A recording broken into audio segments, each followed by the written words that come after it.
नमस्कार। आप सभी का स्वागत है सीटेट क्लास में। और आज आप पढ़ेंगे बाल विकास एवं शिक्षा शास्त्र और आप सीखेंगे कि क्वेश्चनों को कैसे सॉल्व किया जाता है। सीटेट के पेपर में खास महत्व यही होता है कि आपको पेपर कैसे सॉल्व करना है। बहुत पढ़ने की जरूरत नहीं होती है सीटेट में। जैसे क्वेश्चन लिखा है, छात्र केंद्रित शिक्षा शास्त्र की विशेषता क्या है, तो आपको बहुत ज्यादा सोचने की जरूरत नहीं है। शिक्षा शास्त्र ही होता है, पढ़ाने लिखाने से संबंधित शब्द है। छात्र जो है आपका स्टूडेंट ही है। केंद्रित यहाँ जो है, केंद्रित का मतलब क्या हो गया कि छात्र पर आधारित। अब पूछ रहा है कि क्या विशेषता है या होनी चाहिए। यंत्रवत याद करना। अब यहाँ याद करना एक शब्द दिया है और आपके कैरिकुलम में ये कहीं भी नहीं दिया गया है कि बच्चे को याद करने के लिए आपको फोर्स करना है या फिर याद वो खुद कर रहा है तो वो भी गलत ही कर रहा है। याद नहीं करना होता है। पहली बात कहने का मतलब ये ऑप्शन आपका गलत है। योग्यता के आधार पर विद्यार्थियों को नामांकित करना, यहां दिया है योग्यता। योग्यता ठीक है लेकिन आधार पर ये गलत है। योग्यता के आधार पर आप बच्चों को बांट नहीं सकते हैं। उनको कह नहीं सकते हैं कि बच्चा तेज है या धीमा है या गधा है, कुछ नहीं कह सकते। आप बच्चे के मन में ये बात डाल ही नहीं सकते। पाठ्य पुस्तक पर निर्भर होना चाहिए। पाठ्य पुस्तकों पर निर्भर होना चाहिए, ये भी गलत है। क्यों गलत है? आप सिर्फ पाठ्य पुस्तकों पर ही निर्भर नहीं हो सकते हैं। आपको कोई मटेरियल अगर चाहिए तो आप कहीं और से भी ले सकते हैं, नेट से ले सकते हैं या किसी अन्य माध्यम से भी ले सकते हैं। मान लीजिए आप कोई चैप्टर पढ़ा रहे हैं, उसमें आपको समझाना है और आपको ज़रूरत पड़ती है, ऐसा लगता है कि उसमें कोई पिक्चर नहीं है, तो क्या करेंगे? कहेंगे नहीं भाई हम पढ़ाएंगे तो बुक से ही पढ़ाएंगे और कहीं से नहीं। तो आप प्रयास क्या करेंगे? बच्चों को सिखाने के लिए कहीं से और पिक्चर ले आएंगे, कुछ और करेंगे, तो ये हो सकता है। अब है बच्चों के अनुभवों को प्रमुखता देना। ये ना एकदम सही है, एकदम सही है। बच्चों के अनुभवों को प्रमुखता देना, बच्चे क्या अनुभव करते हैं वही उनको अनुभव कराना है। तो इस तरीके से आपका ऑप्शन डी सही हो जाएगा। अगला प्रश्न है, संवेग एवं संज्ञान एक दूसरे से क्या है? डैश है। सन्निहित है, संबंधित नहीं है, पूर्णतया अलग है या फिर स्वतंत्र है। तो देखिए संवेग और संज्ञान एक दूसरे से जुड़े हुए हैं, सन्निहित हैं। कहने का मतलब क्या है? आपका ऑप्शन ए सही है। यहां क्या हो गया? सन्निहित होगा।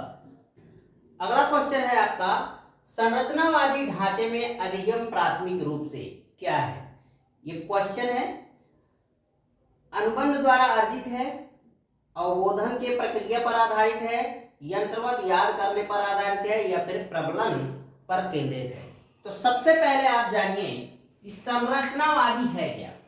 ठीक है, संरचनावादी के अंतर्गत आता है जब भी कोई बालक अपने पूर्व ज्ञान पर आधारित कोई चीज सीखता है तो उसी को संरचनावादी।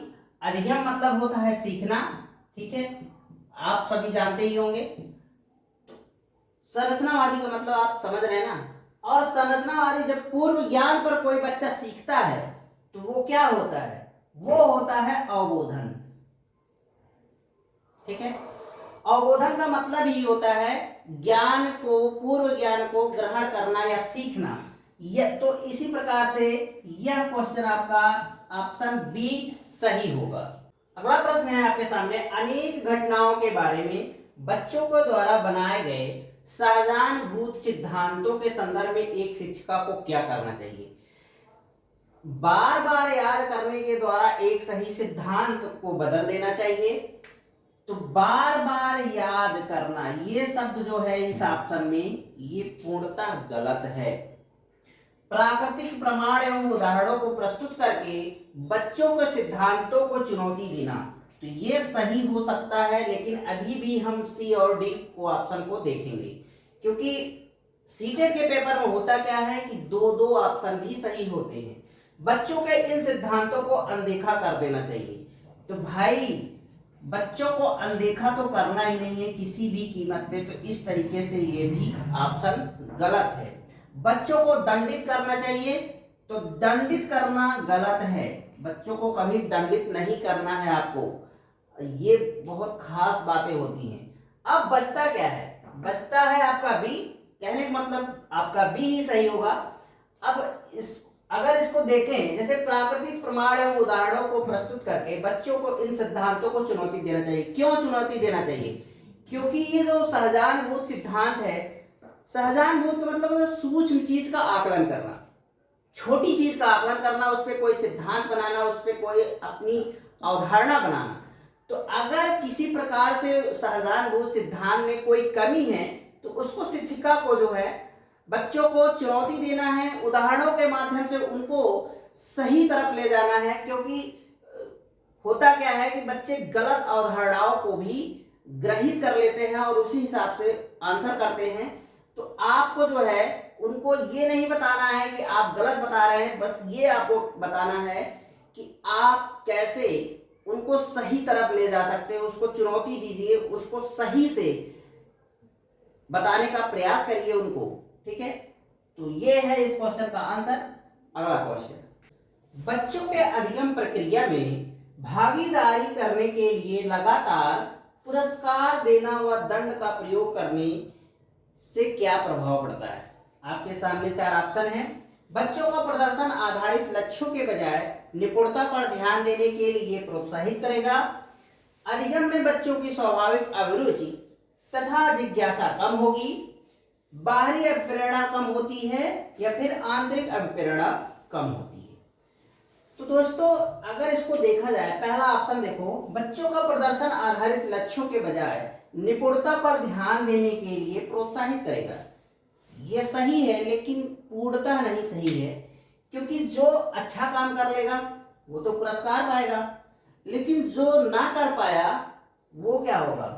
वो हतोत्साहित होगा, ना कि प्रोत्साहित होगा। तो इसलिए आपका ऑप्शन ए गलत है, ठीक है। अधिगम में बच्चों की स्वाभाविक अभिरुचि तथा जिज्ञासा कम होगी, ये बात सही है। क्यों सही है? क्यों सही है?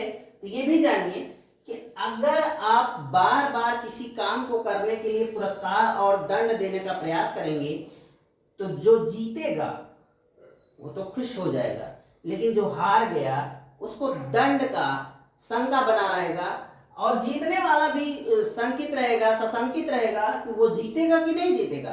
तो पढ़ाई का माहौल ऐसा ना हो कि बच्चे सशंकित रहें, बल्कि वो कुछ सीखें, कुछ अच्छा करें।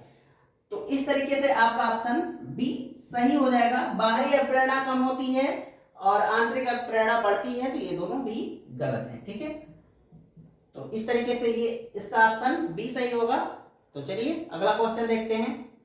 रचनावादी सिद्धांतों के अनुसार अधिगम के बारे में निम्नलिखित कथनों में से कौन सा कथन सही है? अधिगम आवृत्ति संबंधों के द्वारा व्यवहारों का अनुबंधन है। अधिगम सक्रिय विनियोजन के द्वारा ज्ञान की संरचना की प्रक्रिया है। अधिगम पुनरुत्पादन एवं स्मरण की प्रक्रिया है। अधिगम यंत्रवत याद करने की प्रक्रिया है। तो दोस्तों आपको अगर ये ना भी याद हो कि कथन किसका है या कैसे सही होगा, तो आप यंत्रवत याद करने का पहला ये गलत हो गया। अधिगम पुनरुत्पादन एवं स्मरण की प्रक्रिया है। अधिगम मतलब क्या होता है? सीखना किसी चीज को। तो स्मरण नहीं किया जाता, याद नहीं किया जाता किसी चीज को। जैसे हम लोग रट्टा मारने पर बहुत जोर देते हैं, तो वो गलत है। सीखना चाहिए कि आप बिना याद किए भी किसी प्रश्न का उत्तर दे सके। अधिगम सक्रिय विनियोजन के द्वारा ज्ञान की संरचना की प्रक्रिया है, तो ये सही है। सक्रिय रहोगे तभी सीखोगे, निष्क्रिय रहोगे तो नहीं सीख पाओगे। अधिगम आवृत्ति संबंधों के द्वारा व्यवहारों का अनुबंधन है, तो ये भी गलत है और यही ऑप्शन बी सही है। दोस्तों आप लोगों से एक बात कहेंगे, भाई डिजिटल बोर्ड तो नहीं है, व्हाइट बोर्ड है। अगर आप पढ़ रहे हैं तो बहुत अच्छी बात है। समय आएगा, आप लोगों का सपोर्ट रहेगा तो डिजिटल बोर्ड भी होगा। ये वीडियो बनाने में घंटों का समय लगता है। अगर आप लोग इच्छुक हैं लाइक करने का तो लाइक जरूर करिए, सब्सक्राइब जरूर कर लीजिएगा। आपको सीटेट की यहाँ क्लास बराबर मिल रही है और कुछ बेसिक क्लास भी मैंने दिया था सीटेट की, तो आप उसको भी देख सकते हैं, चैनल में प्लेलिस्ट बनी हुई है। तो चलिए अगला क्वेश्चन। अगला प्रश्न है आपके सामने, विद्यार्थियों को अस्पष्ट उदाहरण एवं गैर उदाहरण देने के क्या परिणाम है। पहले क्वेश्चन को समझा करिए। अस्पष्ट उदाहरण और गैर उदाहरण का मतलब क्या है। जब हम किसी चीज को समझाने के लिए उदाहरण किसी चीज से तुलना करते हैं या उदाहरण देते हैं, दिखाते हैं कि ये ऐसा हो सकता है, तो वही उदाहरण है और उसका प्रश्न अब 4 विकल्प हैं, इसमें से सही क्या हो सकता है। यह अवधारणाओं की समझ में अभाव पैदा करता है। तो गलत है कि सही है? गलत है। क्यों अभाव पैदा करता है? अगर आप किसी चीज को समझाने के लिए आप उदाहरण दे रहे हैं तो क्या ये गलत है? नहीं, गलत नहीं है। तो यहाँ कह रहा है कि अभाव पैदा करता है, तो इस प्रकार से ये गलत हो जाएगा। यह अवधारणात्मक समझ के बजाय कार्यविधिक प्रक्रियात्मक ज्ञान पर ध्यान केंद्रित करता है, तो ये भी गलत है। कार्यविधिक नहीं होता है, न प्रक्रियात्मक ज्ञान पर ध्यान केंद्रित नहीं करता है, इस तरीके के उदाहरण। फिर है, यह विद्यार्थियों के दिमाग में भ्रांतियां पैदा करता है। बिल्कुल नहीं भ्रांतियां पैदा करता, बल्कि चीजों को स्पष्ट कर देता है। रही बात, अब डी बचा है तो डी सही हो जाएगा। अवधारणात्मक परिवर्तनों को प्रोत्साहित करने के लिए यह एक प्रभावशाली तरीका है। तो भाई इस तरीके से आपका ऑप्शन डी सही हो जाएगा। आशा करते हैं कि आपको ये क्वेश्चन समझ में आ रहा है। देखिए, मुझे पढ़ाने का ये है कि आपको ये क्वेश्चन सॉल्व करने का तरीका पता हो जाए। ये नहीं कि क्वेश्चन तो कोई है, क्वेश्चन फॉर्मेट में इसलिए मैंने इसको रखा है क्लास को कि आप क्वेश्चन को सॉल्व कैसे करना है। जो क्वेश्चन आप कभी नहीं पढ़े हैं वो भी कैसे आप सॉल्व करेंगे, ये चीजें मुझे आपको सिखानी है। अगर आपने ये सीख लिया तो सीटेट में आप बहुत बेहतर करेंगे, बहुत अच्छे से करेंगे। अगर आप लोगों ने मैंने अभी 2 दिन पहले एक वीडियो बनाया है, सीटेट कम समय में आप कैसे अच्छा कर सकते हैं। अगर आप लोगों ने उस वीडियो तक नहीं पहुंचा है तो जरूर जाके पहुंचिए, उसको देखिए और समझिए कि स्ट्रेटजी क्या होनी चाहिए, आपकी रणनीतियां क्या होनी चाहिए एक सीटेट का पेपर क्लियर करने के लिए। पहली बार में आप सीटेट का पेपर क्लियर कर देंगे, मेरी गारंटी है। अगर आपने उस वीडियो को देखा तो देखिए होता क्या है ना, मैं देख रहा था कि बच्चे भाग रहे हैं उस वीडियो को छोड़ के, जबकि व्हाइट बोर्ड पे ही समझाया गया है और बहुत ही सॉलिड तरीके से मैंने समझाया है कि आपको क्या पढ़ना है। यही क्वेश्चन ना 10-10 क्वेश्चन जो है 1-1 घंटे ले लेते हैं, और मैंने देखा है कि एक वीडियो 1 घंटे का आएगा, बोलेंगे कि बस तुम्हारा क्लियर। ऐसा हो ही नहीं सकता। सीटेट है भाई, 1 घंटे में क्या क्लियर कर दोगे? मैथ पढ़ा रहे हो, क्या क्लियर कर दोगे 1 घंटे? पूरा सीडीपी क्लियर कर दोगे? आप लोगों को बेवकूफ बनाया जाता है, सिर्फ फंसाया जाता है कि आइए पढ़िए, हमको व्यू दे दीजिए, बात खत्म। तो मेरा ये उद्देश्य नहीं है। उद्देश्य है कि व्यू मिले, लेकिन ये नहीं है कि आपको नुकसान हो जाए। आप पढ़ने के बाद घंटे 2 घंटे देने के बाद भी आपको कुछ हाथ ना लगे, वो मैं नहीं चाहता। मैं यही चाहता हूं कि आप क्वेश्चन को देखें ना, कभी ना पढ़े हो तब भी वो क्वेश्चन सॉल्व आप कर लें आसानी से। अगर ये सब बेसिक चीजें आपको पता रहेंगी कि कैसे क्वेश्चन को सॉल्व करना है, तो आप आराम से कर लेंगे। तो चलिए अगला क्वेश्चन देखते हैं। एक प्राथमिक विद्यालय की अध्यापिका बच्चों को प्रभावशाली समस्या समाधानकर्ता बनने के लिए किस प्रकार से प्रोत्साहित कर सकती है, ये आपका क्वेश्चन है। 4 ऑप्शन है, आपको चुनना है कि कौन सा सही हो सकता है। गलत उत्तरों को अस्वीकार करके, दंडित करके। तो मैंने आपको बहुत बार बताया है कि दंडित नहीं करना है, बच्चे को मारना पीटना बिल्कुल नहीं है। बच्चों को शाहजहान भूत अनुमान लगाने के लिए प्रोत्साहित करके तथा उसी पर विचार मंथन करके। तो ये आपका आंसर सही हो सकता है, तो अभी इसको छोड़ देते हैं। प्रत्येक छोटे कार्य के लिए एक भौतिक पुरस्कार देकर। तो आपको बच्चे को पुरस्कार नहीं देना है। हम लोग सोचते हैं कि किसी काम को कराने के लिए उसको लालच दे दें, ये एक प्रकार का लालच है, वो सीख नहीं पाएगा, वो लालच के ऊपर काम कर रहा है। तो आपको लालच नहीं देना है, पुरस्कार कभी नहीं देना है बच्चे को इस तरीके का। केवल प्रक्रियात्मक ज्ञान पर बल महत्व देकर। तो भाई प्रक्रियात्मक ज्ञान भी नहीं सही है, तो इस तरीके से ये डी भी गलत हो गया। आपका सी भी गलत हो गया और ए तो पहले ही गलत था, तो बी ही ऑप्शन आपका सही हो जाएगा। अनुमान लगाने के लिए प्रोत्साहित करके, भाई बच्चे अगर गलत बताएं या सही बताएं, आप उनको बोलने के लिए प्रोत्साहित करिए कि वो बोले आपसे। वो धीरे धीरे जब खुलेंगे ना तो वो अच्छा भी कर पाएंगे और वो आपसे डरेंगे नहीं ना, तो आप एक फेमस टीचर भी होंगे। ये भी सही है।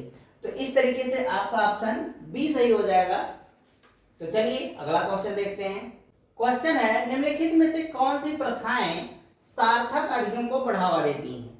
शारीरिक दंड, सहयोगात्मक अधिगम पर्यावरण, सतत एवं समग्र मूल्यांकन, निरंतर तुलनात्मक मूल्यांकन। तो दोस्तों अगर देखा जाए ना तो दंड जो है बच्चों को देना ही नहीं है, तो ये गलत हो गया। जैसा कि मैंने बार बार बताया, शारीरिक दंड नहीं देना है। सहयोगात्मक अधिगम पर्यावरण, ये आपका सही है। बच्चे का आपको हेल्प करनी है, मदद करनी है, डांटना डपटना बिल्कुल नहीं। सतत एवं समग्र मूल्यांकन, ये सही है। मतलब बच्चे को बराबर आपको देखना है। सतत मतलब बराबर होता है कि निरंतर, लगातार, और उसका समग्र मतलब संपूर्ण मूल्यांकन करना है, उसको जांचना है कि वो कितना अच्छा कर पा रहा है या नहीं कर पा रहा है, कहाँ गड़बड़ कर रहा है, कहाँ सही कर रहा है, ये आपको ध्यान देना है। निरंतर तुलनात्मक मूल्यांकन, आपको तुलना नहीं करना है। तुलना जो होता है ना, ये आपका शब्द ही गलत है। सीटेड में अगर तुलनात्मक चीजें आती हैं, दंड आता है, ये सब गलत चीजें हैं। तो आपका ऑप्शन 2 और 3 सही है। कहने मतलब किस में है? ए बी सी और ये है डी में। तो आपका डी जो है 2 और 3 सही हो जाएगा, बाकी गलत है, पहला और चौथा। तो आशा करते हैं कि आपको ये समझ में आ रहा होगा। और आज का इसके बाद लास्ट क्वेश्चन होगा। मैं 10 ही क्वेश्चन कराऊंगा क्योंकि वीडियो बहुत लंबा हो जाएगा। ज्यादा क्वेश्चन नहीं कराएंगे, 10 ही क्वेश्चन कराएंगे, क्योंकि 10 क्वेश्चन ही कराने में मान के चलिए कि 15 से 20 मिनट का टाइम चला जाता है। तो ज्यादा कराने का मतलब दिमाग भी इधर उधर विचलित होगा, आप वीडियो को छोड़ना शुरू कर देंगे। तो एक बार में 10 ही क्वेश्चन पढ़िए, लेकिन अच्छे से पढ़िए। मेरा उद्देश्य यही है। घंटे घंटे, 2 घंटे, 10 घंटे का मैराथन मेरे लिए भी नहीं संभव है और शायद आप लोगों के लिए भी नहीं संभव है कि 10 घंटे का वीडियो पढ़ पाए। तो चलिए अगला क्वेश्चन देखेंगे, लेकिन उससे पहले आपसे निवेदन करेंगे कि चैनल को जरूर सब्सक्राइब करिए। आपको बहुत सारे कंटेंट मिलने वाले हैं सीटेट के लिए, निश्चिंत रहिए। इतना तो दे ही देंगे कि आप अच्छे से क्लियर कर सकें। तो आज का ये अंतिम प्रश्न है, शिक्षक बच्चों की जटिल अवधारणाओं की समझ को किस प्रकार सहज कर सकते हैं? ठीक है, बार बार यांत्रिक अभ्यास के द्वारा, अन्वेषण एवं परिचर्चा के अवसर उपलब्ध करके, एक व्याख्यान देकर, या फिर प्रतियोगात्मक अवसरों की व्यवस्था करके। तो आप बताइए यांत्रिक अभ्यास क्या होता है? ये गलत है। ठीक है, मशीन नहीं बनाना है बच्चे को। अन्वेषण मतलब होता है खोज। क्या होता है? खोज होता है। परिचर्चा का मतलब होता है बातचीत करना। ठीक है, अवसर उपलब्ध कराना, तो ये सही है। खोज, अगर किसी चीज को खोज करना है, किसी चीज पे आप बात करिए, उनसे एक दूसरे से बातचीत करेंगे ना, तो बच्चे में जो है सीखने की प्रक्रिया का विकास होगा। ठीक है, एक व्याख्यान देकर, बच्चे को व्याख्यान नहीं दिया जाता है, ये गलत होता है। व्याख्यान आपको नहीं देना है। बच्चे बहुत छोटे होते हैं, उनको लेक्चर नहीं दिया जा सकता है, उनसे बस बातचीत करके ही उनकी समस्याओं को हल किया जा सकता है। प्रतियोगात्मक अवसर, उनके अंदर प्रतियोगात्मक भावनाओं को नहीं लाना है, नहीं तो क्या होगा, उसमें कुछ बच्चे जरूर पिछड़ेंगे और फिर वो पीछे जाते ही जाएंगे। तो उनके अंदर प्रतियोगात्मक चीज नहीं लानी है। ये प्रतियोगात्मक शब्द जो होता है गलत होता है, व्याख्यान गलत होता है, यांत्रिक गलत होता है। तो इस तरीके से आपका ऑप्शन बी सही हो जाएगा। तो आई होप आपको ये क्लास पसंद आई होगी। इसके बारे में आप मुझे कमेंट करिएगा। अगर किसी प्रकार का सुधार चाहते हैं तो वो भी बताइएगा। तो चलिए आज के लिए बस इतना ही। नमस्कार, जय हिंद।